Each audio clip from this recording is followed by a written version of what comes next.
माँ बाप के बुरे और अच्छे कर्मों का फल औलाद को भोगना पड़ता है। मित्रों, आज हम आपको एक कहानी का श्रवण करा रहे हैं जिसमें हम जानेंगे कि माँ बाप के बुरे और अच्छे कर्मों का फल पुत्र हो या पुत्री भोगना पड़ता है। आइए जानते हैं दो भाइयों की कहानी। एक समय की बात है, माता पार्वती पृथ्वी लोक का भ्रमण कर रही थी। तभी उन्होंने देखा कि कुछ छोटे छोटे बच्चे बहुत दयनीय अवस्था में थे। उन्हें खाने के लिए दो समय का भोजन अथवा पहनने के लिए वस्त्र तक नहीं मिल पा रहा था। वे बहुत दुखी थे। ये सब देखकर माता पार्वती को भी बहुत दुख होता है और वे भगवान शंकर के पास जाती हैं और कहती हैं, हे प्राणनाथ, हे पति परमेश्वर, हे नाथों के नाथ, मेरे मन में कुछ प्रश्न है। कृपया आप मेरे इन प्रश्नों का उत्तर देकर मुझे संतुष्ट करें। तब भगवान शंकर कहते हैं, हे देवी, पूछिए आपके क्या प्रश्न हैं। मैं आपको उनका उत्तर देकर पूरी तरह संतुष्ट करने का प्रयास करूंगा। तब माता पार्वती कहती हैं, हे प्राणनाथ, आज मैं पृथ्वी लोक का भ्रमण कर रही थी। वहाँ मैंने देखा कि कुछ बच्चों को न तो खाने के लिए दो समय का भोजन मिल रहा है, न उनके शरीर पर अच्छे वस्त्र हैं। उनकी स्थिति बहुत दयनीय है। वहीं और बच्चे अच्छे अच्छे भोजन, कपड़े इत्यादि सब कुछ उनके पास है। अभी तो ये बच्चे छोटे छोटे हैं, इन्होंने तो कोई कर्म भी नहीं किया, फिर इन बच्चों के साथ इतना भेदभाव क्यों है। तब भगवान कहते हैं, हे देवी पार्वती, इस प्रश्न का उत्तर मैं आपको एक छोटी सी कहानी के माध्यम से दूंगा। आप ध्यान पूर्वक सुने, आपके सभी प्रश्नों का उत्तर मिल जाएगा और आप पूरी तरह संतुष्ट हो जाएंगे। भगवान शंकर कहते हैं, हे देवी पार्वती, प्राचीन समय में एक राजा हुआ करते थे। उनका नाम राजा देवपाल था। उस राजा की दो रानियां थीं। घर में बड़ी रानी की मर्जी चलती थी, छोटी रानी की हमेशा अवहेलना की जाती थी। राजा भी छोटी रानी से उदासीन रहते थे। छोटी रानी के दिन अत्यंत कष्ट में बीत रहे थे। छोटी रानी के दो पुत्र थे, मोहन और सोहन। राजा अपने दोनों बेटों का भी ख्याल नहीं रखते थे। दोनों को न तो अच्छा भोजन मिलता था, न अच्छे वस्त्र। बड़ी रानी की जली कटी बातें भी उन्हें सुननी पड़ती थी। छोटी रानी सब देखती और यह सब सहती रहती, पर बड़ी रानी को इससे भी संतोष नहीं था। वह हमेशा छोटी रानी को नीचा दिखाने की चेष्टा करती रहती। एक दिन दोनों रानियां नदी में स्नान करने गईं। बड़ी रानी ने छोटी रानी को अत्यंत प्यार से कहा, आओ तुम्हारे सिर में साबुन लगा दूं। साबुन लगाते लगाते उसने चुपके से एक जादुई भस्म उसके माथे पर घिस दी। बेचारी छोटी रानी देखते ही देखते एक तोता बनकर टी टी करती हुई उड़ गई। घर आकर बड़ी रानी ने राजा से कहा, हे प्राणनाथ, हम दोनों रानियां नदी में स्नान करने गई थीं। तभी नदी की एक लहर आई और छोटी रानी को बहा ले गई। हमने रानी को बहुत ढूंढा, पर वो नहीं मिली। लगता है नदी में डूब गई। राजा वैसे भी छोटी रानी को पसंद नहीं करता था, इसलिए वह आसानी से बड़ी रानी की बातों पर विश्वास कर लिया। छोटी रानी के जाने से मानो राजभवन की लक्ष्मी चली गई। राजभवन में अंधकार फैल गया। छोटी रानी के दोनों पुत्रों मोहन और सोहन को दुख की कोई सीमा न रही। उधर तोता बनी छोटी रानी उड़ती उड़ती एक राजा के राजभवन में जा बैठी। राजा की एक सुंदर सी बेटी थी। वह बोली, पिताजी, मैं उस सोने के तोते को लूंगी। राजा के आदेश से उस तोते को पकड़ लिया गया और एक पिंजरे में बंद कर दिया गया। धीरे धीरे समय बीतने लगा। उधर बड़ी रानी के 3 पुत्र हुए, लेकिन यह क्या, सभी पुत्र अत्यंत दुबले पतले। ऐसा लगता था मानो फूंक देने से वे उड़ जाएंगे। बड़ी रानी का तो रो रो कर बुरा हाल। वह बड़े जतन से एक साथ अपने पुत्रों को पालन करती। वह उन्हें खूब अच्छे अच्छे पकवान खिलाती, लेकिन वे मोटे नहीं हो पा रहे थे।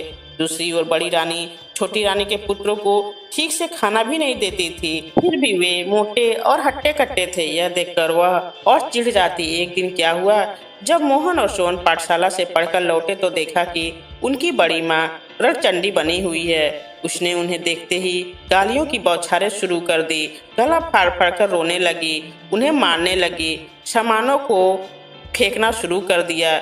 जब राजा को इस बात की सूचना मिली तो वे दौड़े दौड़े आए और उससे पूछा, तुम्हें क्या हो गया है। रानी गुस्से में थरथर कांपती हुई बोली, मेरी सौत के ये दोनों पुत्र जब देखो मुझे उल्टा सीधा कहते हैं, गालियां देते हैं। जब तक मैं इनके खून से स्नान न कर लूं, मेरा कलेजा ठंडा नहीं होगा। राजा ने कहा, ऐसा ही होगा। फिर उन्होंने जल्लाद को बुलाया और आदेश दिया कि इन दोनों भाइयों को मारकर इनका खून लाकर बड़ी रानी को दे दो। मोहन और सोहन का तो रो रो कर बुरा हाल था। पर जल्लाद को तो राजा के आदेश का पालन करना था।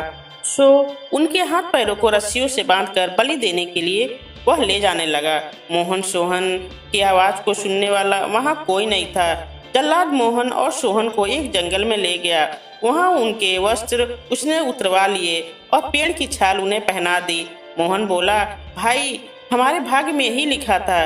जल्लाद ने उनके हाथ पैर खोल दिए और कहा कि राजा की आज्ञा है, मैं क्या करता, मुझे मानना ही था, पर तुम लोगों को मैंने अपनी गोद में खिलाया है, तुम्हारा खून मैं कैसे कर सकता हूँ। मेरे नसीब में जो लिखा वही होगा। तुम चादर ओढ़ लो और इस जंगल से निकल जाओ, कोई तुम्हें राजपुत्र के रूप में पहचान नहीं पाएगा। यह कहकर उसने उन्हें जंगल से बाहर निकलने का मार्ग बता दिया और खुद राजभवन की ओर लौटने लगा। रास्ते में उसने एक कुत्ते एवं सियार को मारा और उसका खून बड़ी रानी को दे दिया। खून पाकर बड़ी रानी बहुत खुश हुई। उसने उस खून से स्नान किया और खिलखिलाती हुई अपने पुत्रों को अत्यंत स्वादिष्ट भोजन कराया और खुद भी खाया। मोहन और सोहन दोनों जंगल के रास्ते आगे बढ़े। चलते चलते वे एक पेड़ के नीचे बैठ गए। सोहन ने कहा, भाई बहुत प्यास लगी है, हम लोग अब इतनी दूर चलकर आए हैं, प्यास के कारण मेरा तो बहुत बुरा हाल हो गया है। मोहन ने कहा, ठीक है, तुम यही प्रतीक्षा करो, मैं देखता हूँ कि आसपास कहीं पानी है या नहीं। मोहन पानी की तलाश में चला। एक जगह उसे एक तालाब दिखाई दिया। समस्या थी कि पानी लेकर जाए कैसे। तभी उसने अपनी चादर का ख्याल आया। अगर चादर को पानी में अच्छी तरह से भिगो कर ले जाया जाए तो सोहन की प्यास मिट सकती है। यह सोचकर वह तालाब में उतरा। भगवान शंकर कहते हैं, हे देवी पार्वती, जिस राज्य की सीमा के अंतर्गत वह तालाब था, उस राज्य के राजा का अचानक देहांत हो गया। राजा की कोई संतान नहीं थी। तब यह समस्या उत्पन्न हुई कि राज सिंहासन पर कौन बैठेगा। सिंहासन को तो खाली नहीं रखा जा सकता है। इस पर काफी विचार विमर्श हुआ। अंत में मंत्रियों एवं प्रजा ने मिलकर यह तय किया कि जिस व्यक्ति के माथे पर राज तिलक होगा उसे ही सिंहासन पर बिठाया जाएगा। योजनानुसार एक सफेद हाथी की पीठ पर सिंहासन बांधकर हाथी को छोड़ दिया गया। वह हाथी माथे पर राज तिलक वाले व्यक्ति की खोज में निकल पड़ा। इधर खोजते खोजते वह उसी तालाब के पास पहुंचा जहां मोहन अपनी चादर को पानी में भिगो रहा था। मोहन के माथे पर राज तिलक देखते ही सफेद हाथी ने उसे अपने सूंड से पकड़ा और सिंहासन पर बिठा दिया। मोहन सोहन सोहन पुकारने लगा, पर सब बेकार था। उधर सफेद हाथी मोहन को लेकर तेजी से नगर की ओर चल पड़ा। इधर सोहन पेड़ के नीचे बैठा भाई के आने का इंतजार कर रहा था। बहुत देर तक जब उसका भाई नहीं आया तो डर के मारे वह रोने लगा। रोते रोते सारा दिन बीत गया। रात हो गई तो रो रो कर वो ही सो गया। दूसरे दिन सुबह एक सन्यासी उधर से गुजरा। सोहन को उस हाल में देखकर उसे बड़ी दया आई। उसने उसे गोद में उठा लिया और जंगल में बनी अपनी कुटिया में ले गया। उधर सफेद हाथी मोहन को लेकर उस राज्य की प्रजा के समक्ष उपस्थित हुआ। सभी ने नए राजा का स्वागत किया। मोहन को राज सिंहासन पर बिठाया गया और राज तिलक कर दिया गया। मोहन को कुछ समझ में नहीं आ रहा था कि हो क्या रहा है। उसे रह रहकर अपने भाई सोहन की बहुत याद आ रही थी। समय बीतने लगा। मोहन ने परिस्थिति से समझौता कर लिया। वह कुशल पूर्वक राजकाज संभालने लगा। अब उसे किसी भी चीज का अभाव नहीं था। उधर सोहन जंगल में सन्यासी की कुटिया में अपने दिन बिता रहा था। वह रोज हवन के लिए जंगल से लकड़ियां चुनकर लाता, पूजा के लिए फूल तोड़ कर लाता और जंगल के कंदमूल खाकर अपना पेट भरता। कभी कभी वह सन्यासी के पास बैठकर शास्त्र एवं वेदों का ज्ञान भी प्राप्त करता। इधर मोहन और सोहन के पिता पर दैवी आपदा आई। उनका सारा राजपाट नष्ट हो गया। राजा सब कुछ छोड़ छाड़कर अज्ञातवास को चले गए। बड़ी रानी की दशा भी अत्यंत दयनीय हो गई थी। भिक्षा मांगकर जीवन निर्वाह करने की नौबत आ गई। भगवान शंकर कहते हैं, देवी पार्वती, रानी के फटे चिथड़े गंदे कपड़ों को देखकर लोग भी उसे धुतकार देते। एक दिन दुखी होकर बड़ी रानी अपने तीनों पुत्रों के साथ समुद्र किनारे खड़ी थी। अचानक समुद्र की लहरों में तीनों पुत्र बह गए। रानी ने अपने पुत्रों को बचाने की बहुत कोशिश की, पर सब बेकार। दुखी होकर वह भी समुद्र में कूद पड़ी। उधर राजा की बेटी मालती अब बड़ी हो गई थी। अपनी रूपवती कन्या के लिए राजा योग्य वर की तलाश कर रहे थे। तब रानी से परामर्श कर उन्होंने स्वयंवर का आयोजन किया। स्वयंवर सभा में अनेक राज्यों के राजपुत्र उपस्थित हुए। राजा ने घोषणा की कि सारे राजपुत्र अपने आसन पर बैठेंगे और मालती हाथ में माला लेकर सभी के सामने से गुजरेगी। जो राजकुमार उसे पसंद आएगा उसी के गले में वरमाला डालेगी। इधर राजकुमारी मालती ने स्वयंवर के लिए श्रृंगार करना आरंभ किया। बालों को जूड़ा बनाया, आंखों में काजल लगाया। फिर तोता बनी रानी से पूछा, और मुझे क्या चाहिए? तोते ने कहा, मैं अगर तुम्हारी जगह होती तो पाँव में सोने की पायल पहनती, इससे रुनझुन की बहुत मधुर आवाज आती। मालती ने सोने की पायल पहन ली। फिर पूछा, और बोलो क्या चाहिए मुझे? तोते ने कहा, अगर मैं तुम्हारी जगह होती तो सोने की जड़ी वाली साड़ी पहनती। फिर तोते ने कहा, अब तुम हीरे का हार पहन लो, बहुत सुंदर लगोगी। राजकुमारी ने हीरे का हार पहन लिया। फिर पूछा, अब? तोते ने कहा, कानों में जड़ाऊ कर्ण फूल और मांग में हीरे का टीका पहनने से ही नारी का श्रृंगार पूरा होता है। राजकुमारी मालती ने सारी चीजें पहन ली। तब तोते ने कहा, सब तो हुआ, पर गजमुक्ता न होने से श्रृंगार तो पूरा ही नहीं।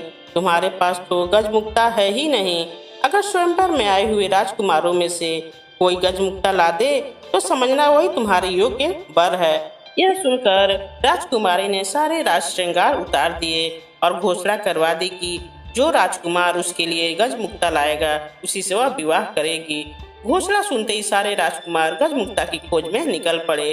राजकुमारों ने सुना था कि सभी हाथियों में गजमुक्ता नहीं होती है। समुद्र किनारे पाए जाने वाले किसी किसी हाथी में ही गजमुक्ता होती है। अतः सारे राजकुमार समुद्र की ओर चल पड़े। समुद्र के किनारे पहुंचने से पहले ही हाथियों के एक झुंड ने उन पर धावा बोल दिया, जिस कारण से अनेक राजाओं के हाथ पैर टूट गए, अनेक घायल हो गए और इस तरह सब हताश निराश होकर वापस लौट आए। कुछ ही दिनों के बाद यह समाचार मोहन बने राजा के कानों तक पहुंचा। उसे राजपुत्रों की दुर्दशा पर दया आई और राजकुमारी के आचरण पर अत्यंत क्रोध आया। उसने निश्चय किया कि वह राजकुमारी के अहंकार को चूर चूर कर देगा। उसने राजकुमारी के पिता के राज्य पर आक्रमण कर दिया। राजकुमारी के पिता की पराजय हुई। मोहन बने राजा ने राजकुमारी को बंदी बना लिया। उधर सोहन सन्यासी की कुटिया में दिन बिता रहा था। सारा दिन इधर उधर घूमता रहता। उसकी कुटिया के पास एक विशाल बरगद का पेड़ था। उसमें एक गुल और एक बुलबुल रहती थी। एक दिन दुखी होकर सोहन उसी पेड़ के नीचे बैठा था। तब उसने एक गुल और बुलबुल को बातचीत करते हुए सुना। गुल ने स्वयंवर की सारी घटनाएं बुलबुल को सुनाई। फिर बोला, कौन जानता है कि उसका क्या परिणाम होगा? बुलबुल ने कहा, क्षीर सागर के किनारे एक दूध पहाड़ है। दूध पहाड़ से क्षीर सागर में दूध गिरता है। उस क्षीर सागर में एक स्वर्ण कमल खिला हुआ है। उस स्वर्ण कमल में एक हाथी रहता है। उसी के सिर में गजमुक्ता है। गुल ने पूछा, लेकिन वहां पहुंचेगा कौन? बुलबुल ने कहा, कोई साहसी राजपुत्र ही वहां पहुंच पाएगा। सारी बातें सुनने के बाद सोहन ने उनसे कहा कि मैं गजमुक्ता लेने जाऊंगा। इस कार्य में तुम दोनों मेरी कुछ सहायता करोगे? गुल और बुलबुल ने उससे कहा, जरूर, लेकिन तुम पहले सन्यासी के पास जाकर उसका त्रिशूल लेकर आओ। फिर सेमल के पेड़ के पास जाकर राजपुत्र के वस्त्र मांगो। सारी चीजों की प्राप्ति तुम्हें हो जाएगी। सोहन ने सन्यासी से त्रिशूल लिया, सेमल के पेड़ से राजवस्त्र प्राप्त किए और उन्हें पहनकर समुद्र की ओर चल पड़ा। क्षीर सागर पहुंचकर उसने देखा कि स्वर्ण कमल के बीच दूध की तरह सफेद एक हाथी के सिर पर गजमुक्ता है। गजमुक्ता की रोशनी से चारों ओर उजाला फैला हुआ है। सोहन उस सफेद हाथी की पीठ पर कूदा। जैसे ही उसने सफेद हाथी के सिर पर त्रिशूल रखा, वैसे ही सागर, स्वर्ण कमल, सफेद हाथी सब गायब हो गए। वहाँ केवल एक कमल का फूल खिला हुआ था और उसके अंदर गजमुक्ता की माला थी। भगवान शंकर कहते हैं, देवी पार्वती, मनुष्य की आवाज में कमल के फूल ने पूछा, निश्चय ही तुम राजपुत्र हो। कौन सा राज्य है तुम्हारा? सोहन ने कहा, मैं राजपुत्र नहीं हूँ, एक सन्यासी के साथ जंगल में रहता हूँ। ठीक है, तुम गजमुक्ता को अपने सिर पर और मुझे अपने हृदय में रखो। राजकुमारी के साथ तुम्हारा विवाह होगा और तुम्हारा जीवन सुख से बीतेगा। सोहन क्षीर सागर के बालू पर चलता हुआ वापस लौटने लगा। तभी उसे कुछ आवाजें सुनाई पड़ी। हम लोगों को भी साथ ले चलो भाई। वह भौचक्का होकर चारों ओर देखने लगा। उसे आसपास कोई भी नहीं दिखा। वह आगे बढ़ा तो फिर वैसी ही आवाजें आई। उसने गौर से बालू को देखा तो उसे लगा कि उसके पैर के पास बालू के अंदर से आवाजें आ रही हैं। उसने त्रिशूल से वहां का बालू हटाया तो देखा कि वहां 3 सोने की मछलियां थी। वह उन्हें अपने साथ लेकर चल पड़ा। इधर मोहन बना राजा शिकार खेलने निकला था। सारा एक दिन भटकने के बाद भी उसके हाथ में एक भी शिकार नहीं लगा। थक कर वह एक पेड़ के नीचे बैठ गया। अचानक उसे याद आया कि वह अपने भाई सोहन को इसी पेड़ के नीचे छोड़कर पानी लेने गया था और फिर एक हाथी उसे एक राज्य में ले गया था। फिर वह कभी इस जगह लौटकर नहीं आ सका था। सोहन का क्या हुआ, वह कहाँ होगा, क्या वह जीवित होगा, यह सोचकर वह रो पड़ा। राजभवन में लौटने के बाद भी वह केवल सोहन के बारे में सोचता रहता। सोहन गजमुक्ता लेकर मालती के राज्य में गया तो वहां उसे पता चला कि राजा मोहन राजकुमारी को बंदी बनाकर अपने राज्य में ले गया है। सोहन सीधा मोहन राजा के राजभवन में पहुंचा। राजा के अंगरक्षकों को 3 सोने की मछलियां देकर कहा, अपने राजा से कहो कि राजकुमारी को छोड़ दें। लेकिन मोहन राजा तो अपने भाई की शोक में डूबा अपने कमरे का दरवाजा बंद कर अंदर बैठा हुआ था। राजा की आज्ञा की प्रतीक्षा में सोहन 7 दिनों तक हाथ में त्रिशूल लिए सिर पर गजमुक्ता रखे राजमहल के सामने बैठा रहा। 8वें दिन मोहन राजा थोड़े सामान्य हुए तो दासियां सोने की मछलियों को काटने बैठी। लेकिन आश्चर्य, मछलियां बोल उठी, हमें न काटो, हमें न काटो, हम राजा के भाई हैं। अंगरक्षकों ने जब मोहन राजा को सोहन की बात बताई तो वे स्वयं राजभवन से बाहर आए। वहां अपने भाई सोहन को देखा तो दौड़कर उसे अपने गले लगा लिया। तभी वे दासियां उन बोलने वाली सोने की मछलियों को लेकर राजा के पास पहुंची। लेकिन आश्चर्य, मोहन राजा के हाथ लगाते ही तीनों मछलियां 3 मनुष्यों में बदल गईं। उन्हें देखते ही वे पहचान गए, वे बड़ी रानी के पुत्र थे। मोहन सोहन ने बड़ी रानी और राजा के दुर्भाग्य की सारी बातें उनसे सुनी। उनकी आंखों से आंसू बहने लगे। 5 भाई आनंद पूर्वक राजभवन में रहने लगे। मोहन राजा अपने भाई सोहन के विवाह की तैयारियां करने लगा। उसने राजकुमारी के पिता के पास समाचार भेजा कि उन्हें मुक्त किया जा रहा है। पिंजरे के तोते ने राजकुमारी को खुशखबरी दी, गजमुक्ता लेकर राजपुत्र आ गया है।